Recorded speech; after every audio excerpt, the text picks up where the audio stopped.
আমার ছোট্ট একটা পেটে ৭ ছেলেমেয়ের জন্য জায়গা হয়েছে, কিন্তু তাদের এত বড় ফ্ল্যাট বাড়িতে আমার জন্য জায়গা নেই। আমার স্বামী ছিলেন এলাকার মেম্বার, আমি তার স্ত্রী হয়ে মানুষের কাছ থেকে খাবার খুঁজে খাই। ৭ ছেলে মেয়েকে একা হাতে একইভাবে একই রকম ভালোবাসা দিয়ে বড় করেছি, কিন্তু তারা আজকে আমাকে ৭ ভাগে ভাগ করে নিয়েছে।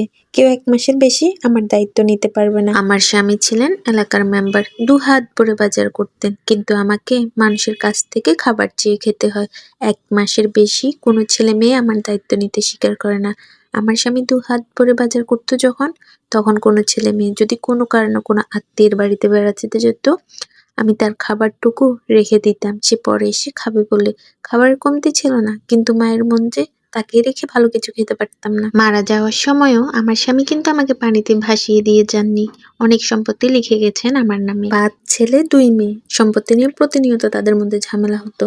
আমি যদি মারা যাই, কার ভাগ্যে বেশি সম্পত্তি যাবে সে নিয়ে তাদের প্রতিনিয়ত ঝামেলা। তাদের ঝামেলা এড়াতে আমি বেঁচে থাকতে ৭ ছেলে মেয়ের মাঝে সমান ভাগে সম্পত্তি ভাগ করে দিলাম। আমার ভাগে কিছুই রাখি। সম্পত্তি যেমন আমি সমান ভাগে ভাগ করেছি, তারাও আমাকে সমান ভাগে ভাগ করে নিয়েছে। ১ মাসের বেশি কোনো ছেলে মেয়ে রাখতে আমাকে রাজি না। আমার বড় ছেলে সরকারি চাকরি করে, মেজো ছেলে ব্যবসা করে, সেজো ছেলে দেশের বাইরে থাকে। ছোট ২ ছেলে, একজন গাড়ি চালায় তো আরেকজন বেসরকারি একটা চাকরি করে। আর ২ মেয়েকে তাদের বাবা বেঁচে থাকাকালীন বিয়ে দিয়ে গেছে।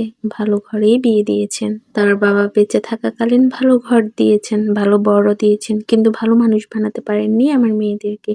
তারাও তাদের ভাইয়ের মতো ১ মাসের বেশি আমাকে রাখতে রাজি হন না। তাদেরও একটাই কথা, সম্পত্তি যখন সমান নিয়েছি, ভাগটাও সমান নিব। বেশি নিতে যাব কোন দুঃখে? আমার ছোট্ট একটি পেটে ৭ ছেলে মেয়ের জন্য জায়গা হয়েছে। আমার ছোট্ট একটি সংসারে তাদের বড় করেছি। বিয়ে দিয়েছি, বিয়ে করিয়েছি, কোনো সমস্যা হয়নি। কিন্তু তাদের এত বড় বড় ফ্ল্যাট বাড়িতে আমার জন্য জায়গা হয় না। ওই ১ মাস, ১ মাসের বেশি কেউ একটি দিন রাখতেও রাজি হন না, স্বীকার হয় না। ওই যে বৃদ্ধ হয়ে গেছি, নিজে নিজে চলতে পারি না, কোনো কাজ করে খেতে পারি না, তাই আমি তাদের সবার কাছে বোঝা। মাঝে মাঝে কোনো ছেলে মেয়ের যদি সমস্যা হয়, আমাকে যদি ১টি মাস রাখতে রাজি না হয়, সে ১টি মাস মানুষের কাছ থেকে খাবার চেয়ে খেতে হয়। অন্য কোনো ছেলে মেয়ে সে ১টি মাসের দায়িত্ব নিতে চায় না। আমার স্বামী বেঁচে থাকাকালীন অনেক মানুষের বিচার করে গেছেন, অন্যায়ের বিরুদ্ধে দাঁড়িয়েছেন, কিন্তু আজকে তার ছেলে মেয়েরা যে অন্যায়টা তার স্ত্রীর সাথে করছে, তার বিচার কে করবে? বেঁচে থাকাকালীন তিনি আমার সংসারকে জান্নাতের সাথে তুলনা করতেন, যেটা এখন জাহান্নামের থেকেও বেশি বিষাক্ত মনে হয় আমার কাছে।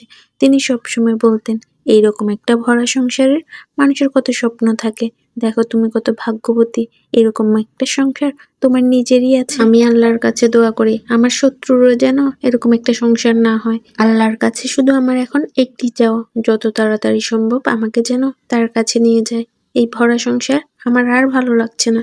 এই সংসারে আমার জায়গা নেই। যেই সংসারটা একসময় আমার কাছে জান্নাত ছিল, এই সংসারটাই এখন আমার কাছে জাহান্নামের থেকেও বেশি বিষাক্ত মনে হয়। এই সংসারে না আছে আমার জন্য ভালোবাসা, না আছে যত্ন। যখন আমি এক সন্তানের সংসার ছেড়ে অন্য সন্তানের সংসারে যাই, তখন আল্লাহর কাছে এই দোয়াটাই করি, হে আল্লাহ, এই বিদায়টা যেন আমার শেষ বিদায় হয়, আর যেন এই সংসারে আমাকে ফিরতে না হয়।